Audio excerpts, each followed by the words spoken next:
परम पूज्य गुरुदेव परम वंदनीय माता जी सूक्ष्म रूप से विद्यमान है। नमन करता हूँ, मानव मात्र को प्रणाम करता हूँ और प्रणाम करता हूँ आदि शक्ति माँ गायत्री, प्राणों की वो देवी जो प्राण स्वरूप से 84 लाख प्रकार के जीव शरीरों में सतत जीवन रूप से प्रतिपल विद्यमान वो आदि शक्ति माँ गायत्री को हम नमन करते हैं, जिनकी कृपा से संपूर्ण चराचर जगत में भांति भांति के जीव शरीर, भिन्न भिन्न शरीरधारी जो जीवन हैं, वो सभी जीवन इस माँ धरती पर अवतरित होते हैं। उनका जन्म होता है और अपना पूरा एक जीवन कालखंड प्रत्येक जीव का मिला है। वो प्रत्येक जीव अपना जीवन उन भौतिक शरीरों में आता है, रहता है और जाता है। दोस्तों, सबसे पावन जो मंत्र है, जो हमारे आदि हमारे पुरखे, हमारे जो सतयुगी समाज में धरती पर प्रथम मानव का आगमन जो धरती के जिस भूखंड पर हुआ है, वो सौभाग्य भी इस भारत भूमि को ही मिला है। और ये बात हर तरीके से सभी पुरातत्ववेताओं से लेके और सभी इतिहासवेताओं से लेके और सभी वैज्ञानिक भी उस अंतिम अवस्था पर आज पहुंच रहे हैं। और ये भारतीय सनातन जो संस्कृति का उद्भव जिस भूखंड पर हुआ है, ये बात आज हम अनंत प्रमाणों के साथ प्रमाणित करने की स्थिति में हम बात करते हैं। तो अब ये सारे संसार में ये जितने भी बीच में मानवों के मध्य विशेष तौर से बहुत सारी कंट्रोवर्सीज़ हैं, मानवों के बीच यहाँ हजारों सालों से युद्ध लड़े जा रहे हैं। और युद्ध ऐसे लड़े जा रहे हैं कि युद्धों को करना मानव का धर्म समझ लिया गया है। ये ठीक बात है कि जो मानव का आगमन यहाँ हुआ है, तो ये भी सत्य है कि मानव के साथ साथ यहाँ 84 लाख प्रकार के भांति भांति के शरीर जो पंच महाभूतों से ही सबके शरीर बने हैं, उनमें से मानव का भी शरीर उन्हीं पंच महाभूतों से बना है, जिनसे चिड़िया, तोते, कबूतर, शेर, मक्खी का बना है। उन्हीं पंच तत्वों से मानव का देह भी बना है। तो एक सामान्य जो भी धरती पर ये जितने भी जीव शरीर दिखाई दे रहे हैं, इनमें सब में एक कॉमन बात ये है कि सभी पंच महाभूतों के बने हुए ये शरीर जो हैं, ये अग्नि, जल, पृथ्वी, वायु और आकाश 5 तत्वों से बने हैं। दूसरी बात दोस्तों, यहाँ हमने आदि शक्ति माँ गायत्री की कृपा की बात की और परम पूज्य गुरुदेव ने आज के इस कलयुग में ऐसे समय पर स्वयं महाकाल धरा पर अवतरित हुए हैं। और यहाँ जो यदा यदा ही धर्मस्य की जो उक्ति, यहाँ सतयुग में कोई राजा प्रजा दंड दांडी की जरूरत नहीं थी। उसके पश्चात जब मानव बहुत उच्च कोटि के वैज्ञानिक ही हमारे प्रथम मानव धरती पर हुए हैं।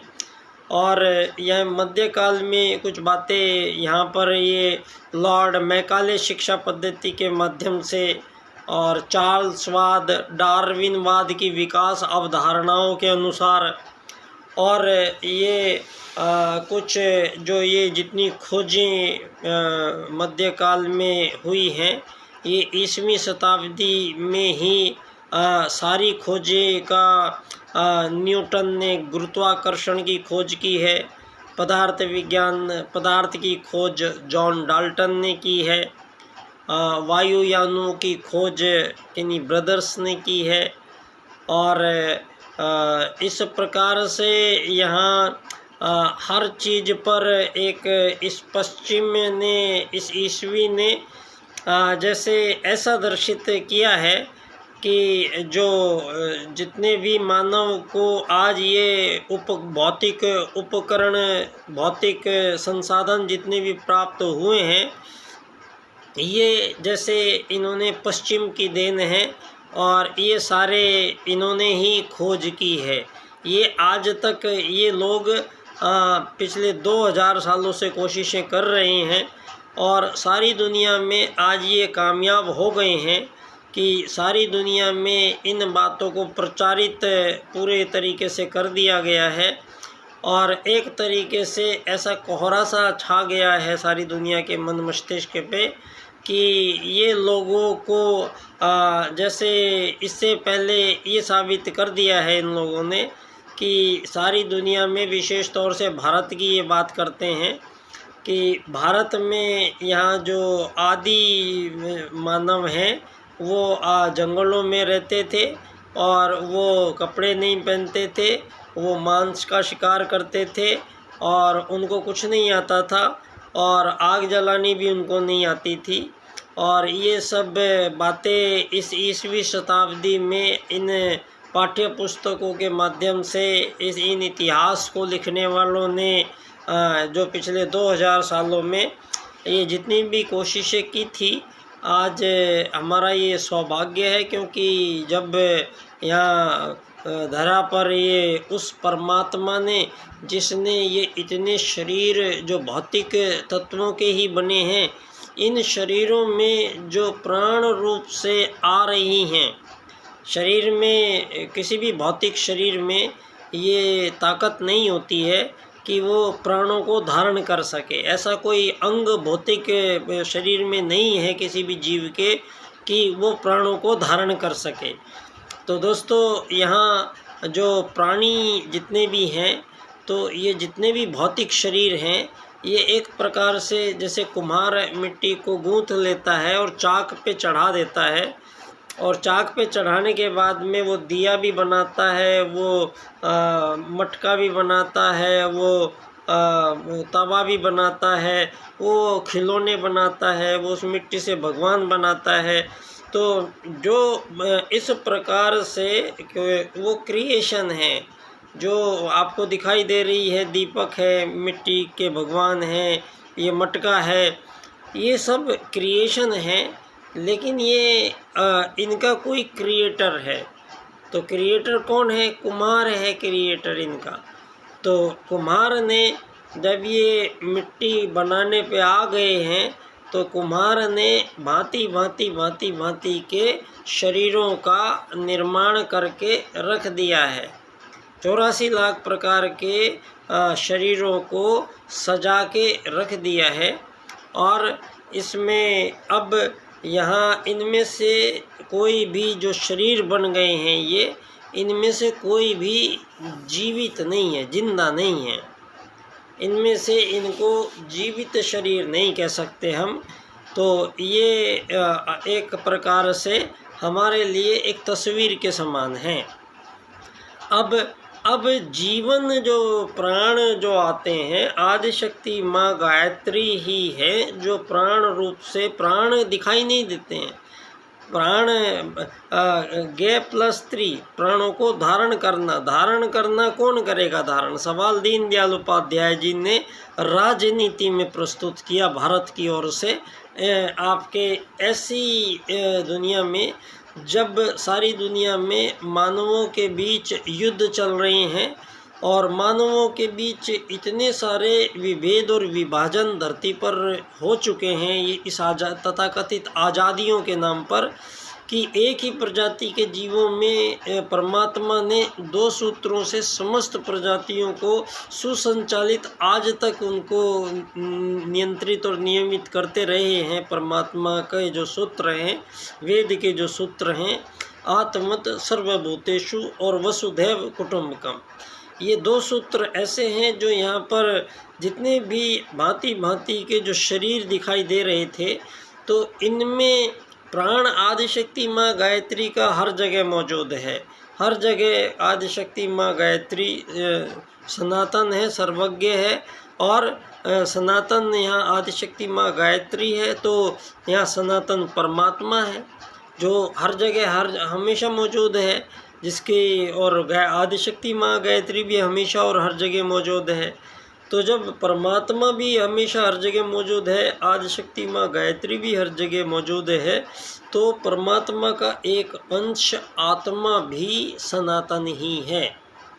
और ये जब परमात्मा सनातन हर जगह है, तो उसका एक अंश आत्मा भी सनातन और हर जगह है और हर काल में हर कहीं पाया जाएगा। वो किन शरीरों में होगा, किस रूप में होगा, किन प्रकार से होगा, इस प्रकार की हमारी शायद बुद्धि में वो बात को हम इतना विस्तार से नहीं सोच पाएँ। लेकिन ये परमात्मा का जो विधान है, ये जो 84 लाख प्रकार के जीव शरीरों को या हजारों लाखों करोड़ों वर्षों से प्रत्येक जीव को सुबह से शाम तक निःशुल्क सबको भोजन की पूर्ण उपलब्धता, जल की उपलब्धता, वायु की उपलब्धता, सब जीवों को जो जीवन जीने के लिए जो भी मूलभूत तत्व हैं वो परमात्मा ने सब जीवों को फ्री में प्रदान किए हैं। और उन पर किसी चीज़ का कोई नियंत्रण नहीं है किसी जीव में, और प्रत्येक जीव के लिए वो बराबर रूप से उसको बांटे गए हैं। ये परमात्मा के 2 सूत्र निर्धारित करते हैं, आत्मत सर्वभूतेषु और वसुधैव कुटुंबकम।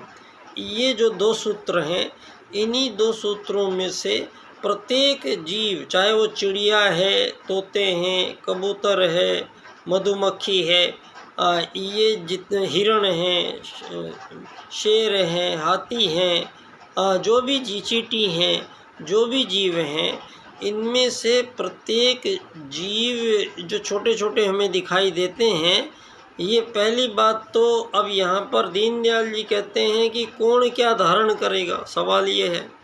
तो सवाल ये इसलिए है कि जो ये मानव विशेष तौर से जो दिखाई दे रहा है, ये शरीर जो दिखाई दे रहा है, तो दीनदयाल जी प्रश्न करते हैं कि मानव आखिर है कौन, मानव का परिचय क्या है।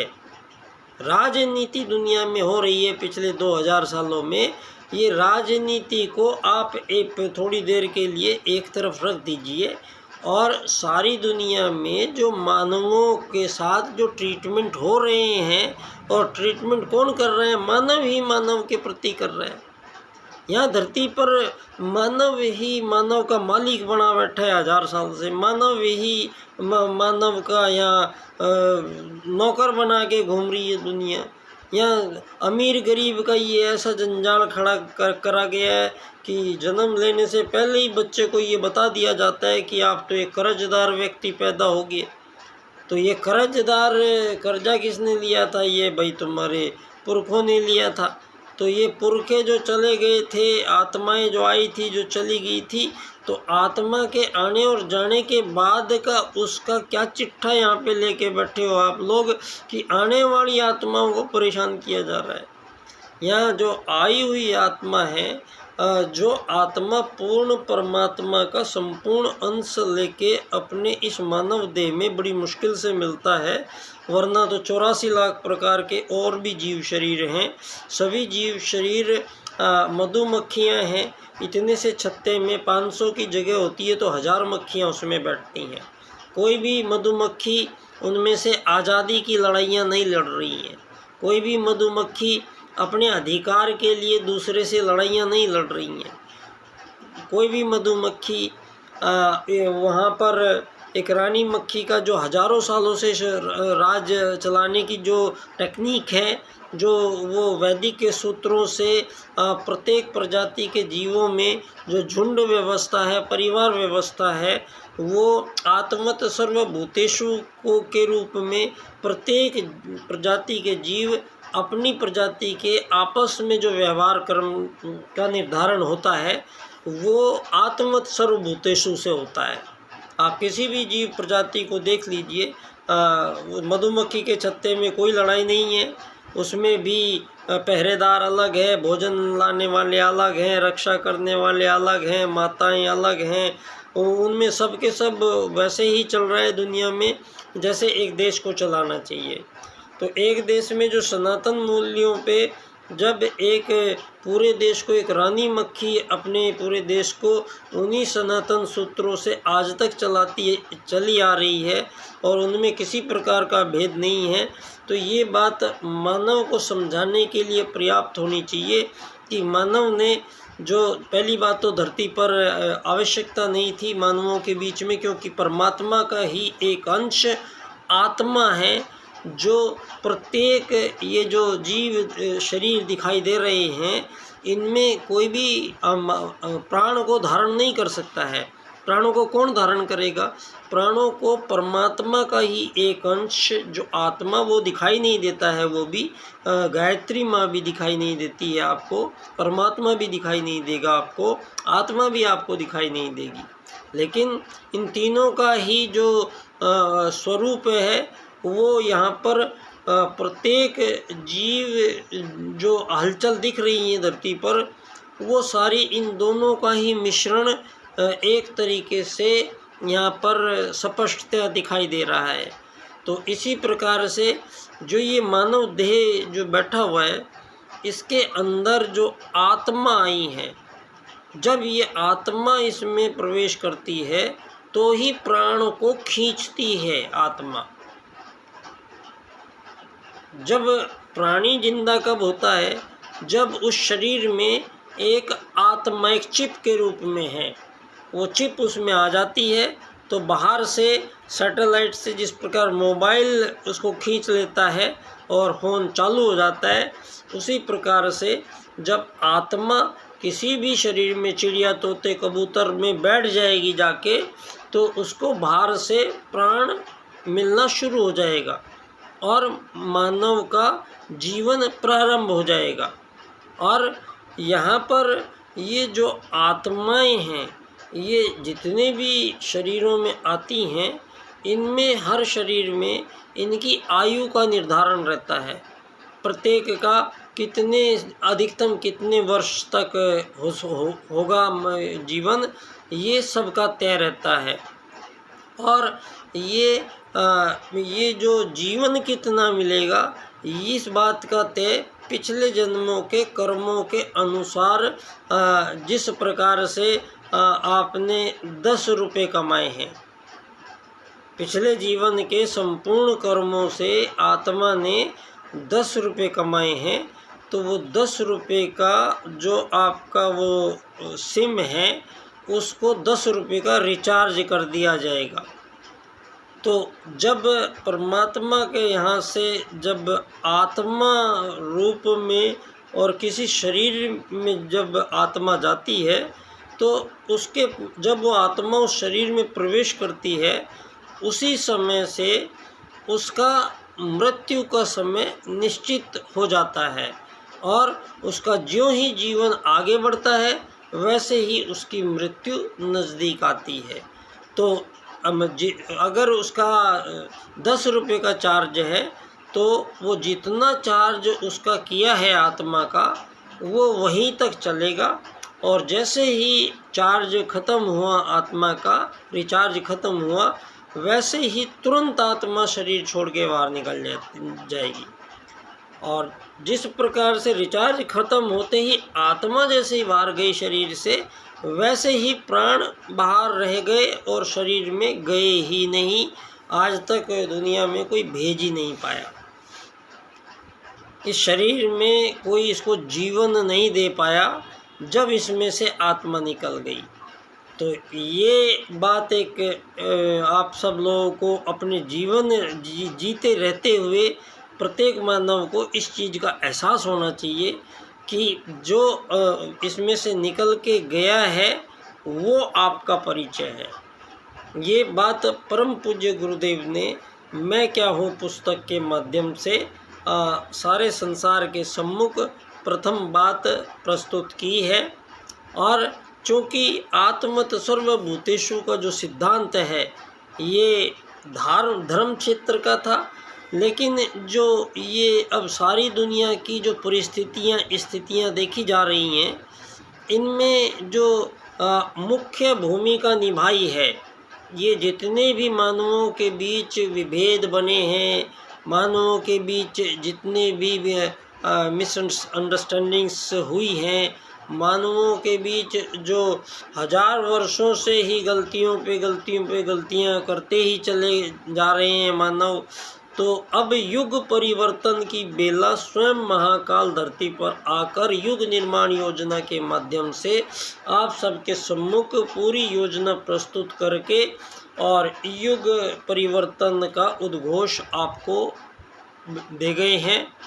और इसमें एक मुख्य कड़ी जो है, यहाँ पर समस्त गायत्री परिवार से विशेष तौर से निवेदन करना चाहता हूँ कि एक जो चित्र ये पीछे दिखाई दे रहा है पंडित दीनदयाल उपाध्याय जी का, ये हो सकता है इनके बारे में उस समय की बचपन की और उसके बाद की कुछ बातें लोगों के ध्यान में नहीं आ पाई हैं, तो मैं आप लोगों का ध्यान आकर्षित करना चाहता हूँ।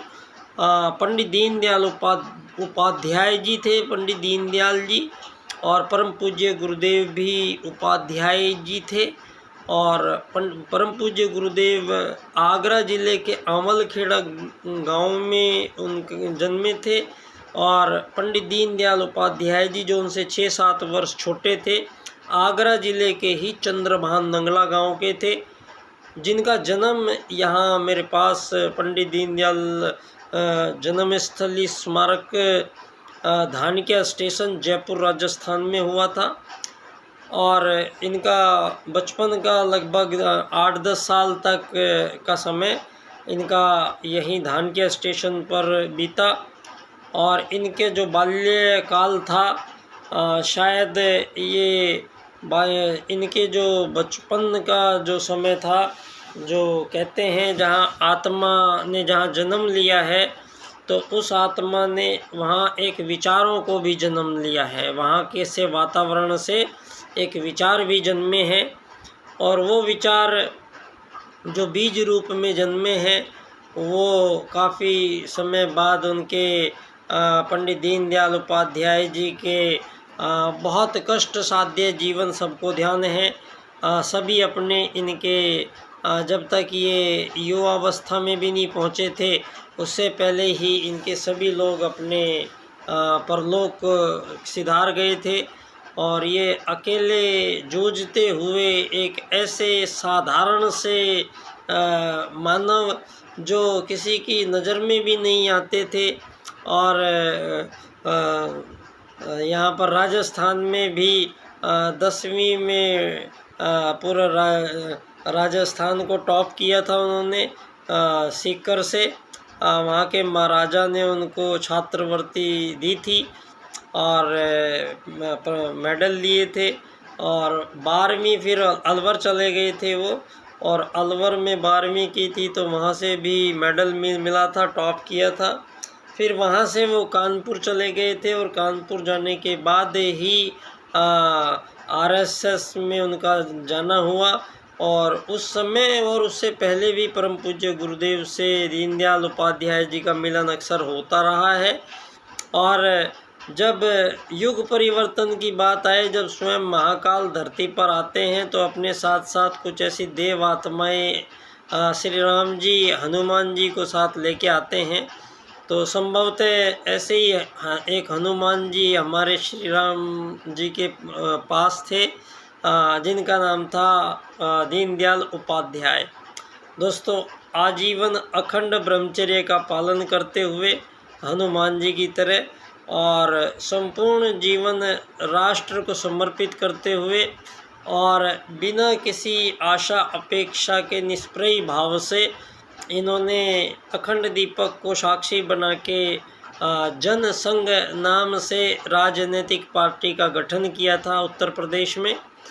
और उसके 1 महीने बाद में फिर आरएसएस में, चूँकि आरएसएस में रहे थे दीनदयाल जी, तो आरएसएस से मिलके फिर बाद में इन लोगों ने इसको अखिल भारतीय स्तर की पार्टी बनाया, जनसंघ को 1 महीने बाद में, और इसके डॉक्टर श्यामा प्रसाद मुखर्जी को अध्यक्ष बनाया गया।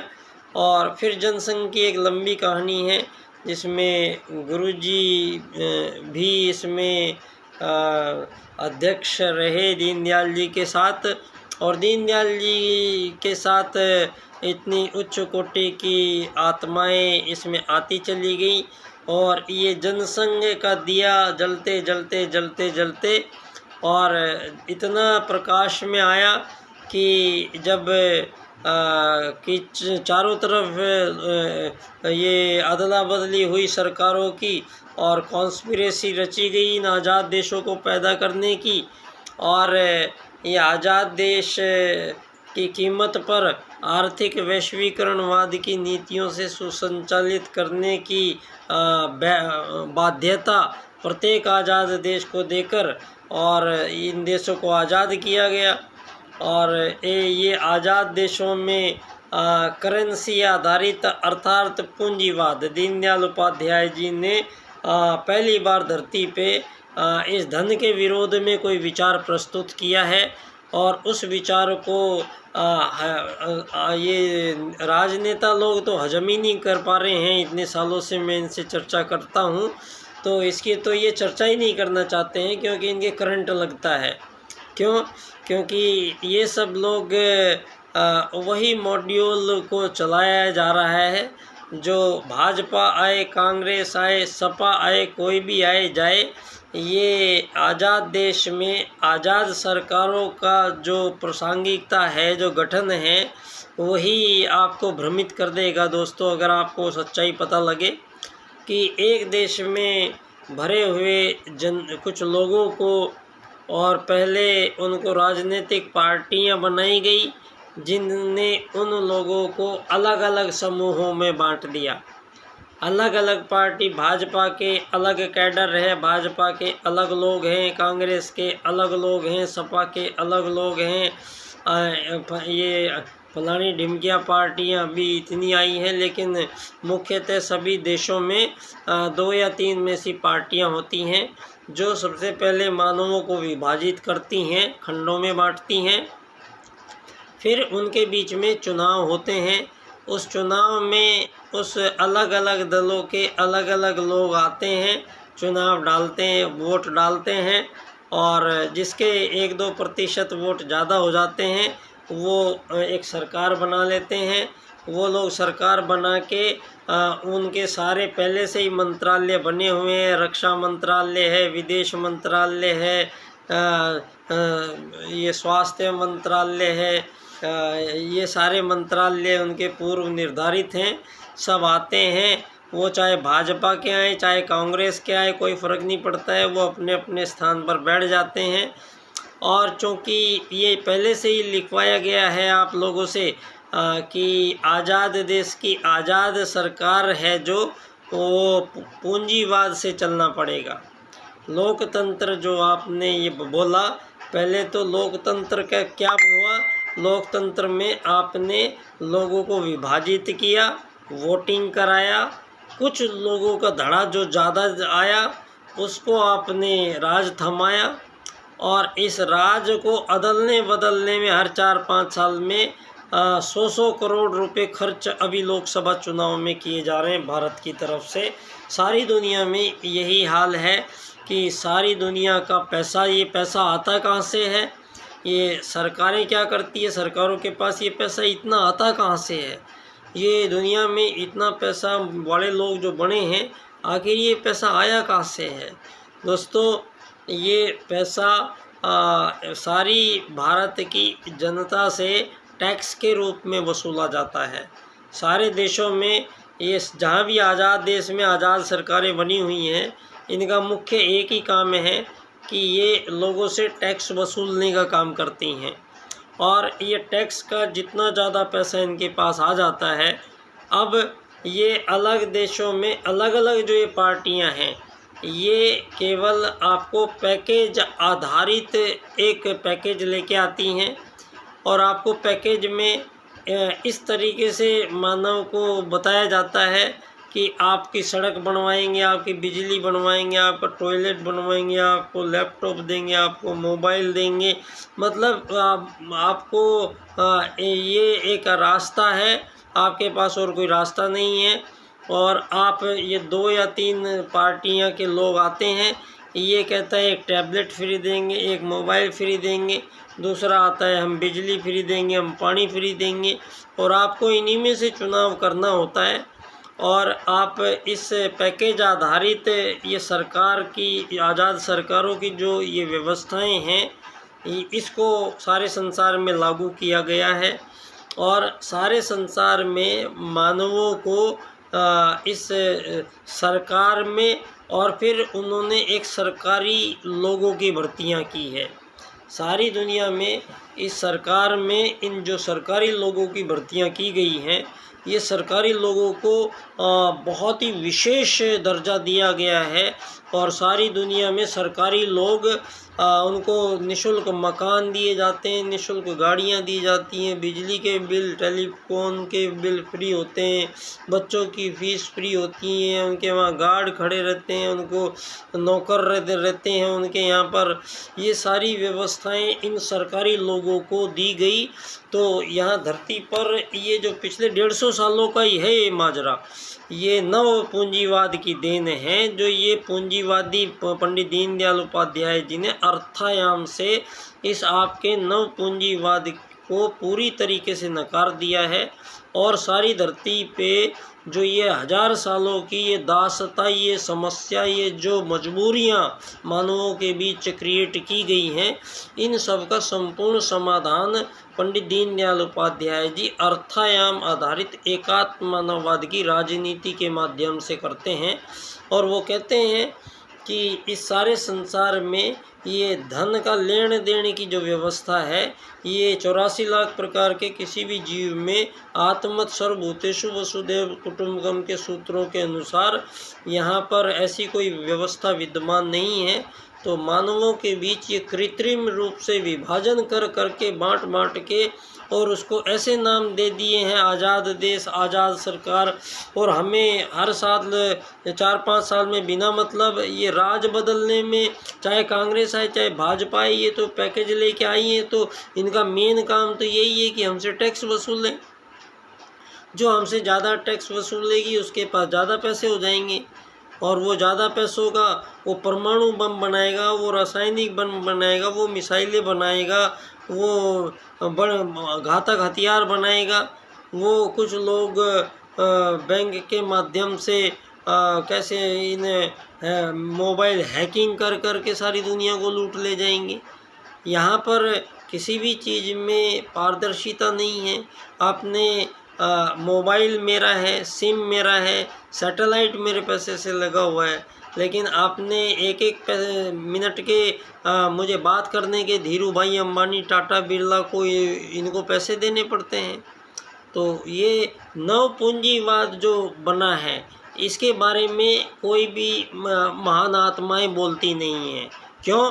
क्योंकि उनको बोलने के लिए अधिकार नहीं मिला है, या शायद उनको इतनी तह तक जाने का मौका ही नहीं मिला है। उससे पहले ही मानवों को इतना भ्रम में डाल दिया जाता है कि नोटबंदी करते ही आदमी को समझ में आ जाता है कि भाई मोदी साहब आप ही हो जो भी हो।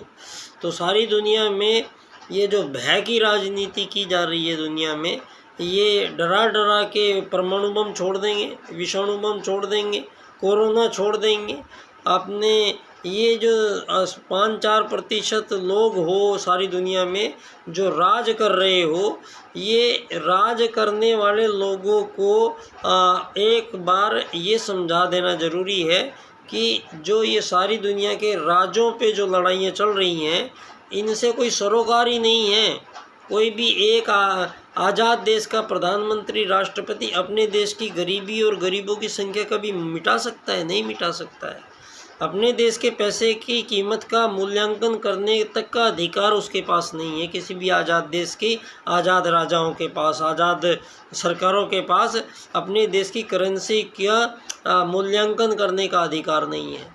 ये है आर्थिक पूंजीवाद, जो मानवों को जकड़े हुए है, जो अमीर गरीब के शोषणों को जकड़े हुए हैं, जो हजारों सालों के मानवों की नींदें उड़ाए हुए हैं। तो इन सब का इस नवयुग में परम पूज्य गुरुदेव ने इसके लिए पूर्ण निवारण करने का जो कार्य है, विश्व को राजनीति का पुनर्निर्धारण करने का जो कार्य है, वो पंडित दीनदयाल उपाध्याय जी के सुपुर्द किया था।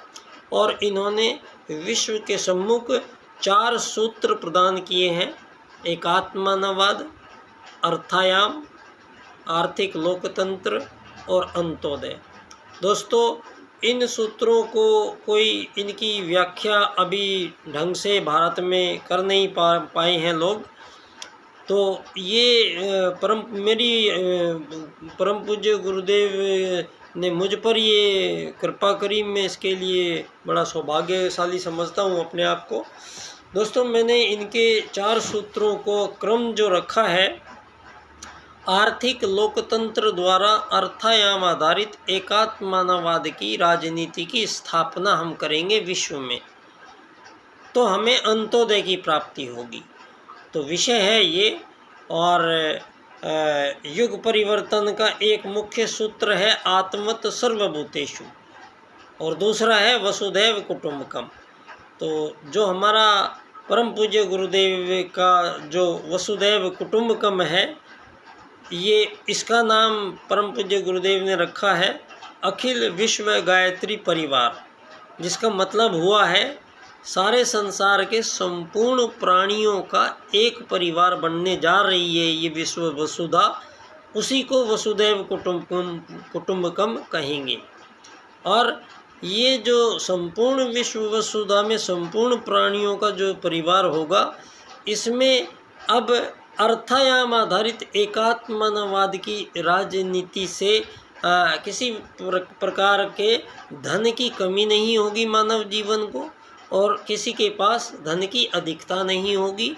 पंडित दीनदयाल उपाध्याय जी के अर्थायाम के अनुसार एक ऐसी राजनीति हम प्रस्तुत करने जा रहे हैं जो 7 अरब लोगों को संपूर्ण रूप से आज तक के मानवीय जितनी भी त्रुटियां हजारों सालों की रही हैं, चाहे वो ज़मीनों को खरीदना बेचना, मानव को जीवन भर खर्च करके 100 गज का मकान का मालिक बना देना हो, ये मालिक नौकर का खेल खेलना हो यहाँ धरती पे, या आपकी ये मानव की रोटी कपड़ा और मकान की जो समस्याएं को क्रिएट करके इन्हीं को संघर्ष बना दिया गया, और मानव को अपने जो लक्ष्य धर्म अर्थ काम मोक्ष से हटाकर रोटी कपड़ा मकान और दुकान पर जो हमारा ध्यान पहुंचाया गया है इस नव पूंजीवाद के कारण दुनिया में। तो ये राजनीति के गड़बड़ से सारी दुनिया में ये हुआ है। तो राजनीति का सबसे पहले उद्धार करना परम पूज्य गुरुदेव के लिए सबसे आवश्यक कार्य था, और उन्होंने ये कार्य अपने उस हनुमान जी से पूरा कराया जिन्होंने ये 4 सूत्र दिए। इनकी व्याख्या आर्थिक लोकतंत्र द्वारा अर्थायाम आधारित एकात्मवाद की स्थापना से अंत्योदय की प्राप्ति हम करेंगे। मेरा विषय है एकात्मवाद से समग्र व संपूर्ण वैश्वीकरणवाद होगा। अब आर्थिक वैश्वीकरणवाद से काम नहीं चलेगा, समग्र व संपूर्ण वैश्वीकरणवाद होते ही हमारा वसुधैव कुटुंबकम बन जाएगा, और हम एक उसी दिशा में जा रहे हैं जहां परम पूज्य गुरुदेव हमें एक ही धुरी पर इकट्ठे करने के लिए ले जा रहे हैं। तो बहुत बहुत धन्यवाद। मैं बच्चा डॉक्टर बाल्यकाल सेवा संस्थान का अध्यक्ष पंडित दीनदयाल उपाध्याय जी की जन्मस्थली धानक्या स्टेशन जयपुर राजस्थान से पुनः परम पूज्य गुरुदेव परम वंदनीय माता जी को नमन करता हूँ। आप सभी को प्रणाम, धन्यवाद।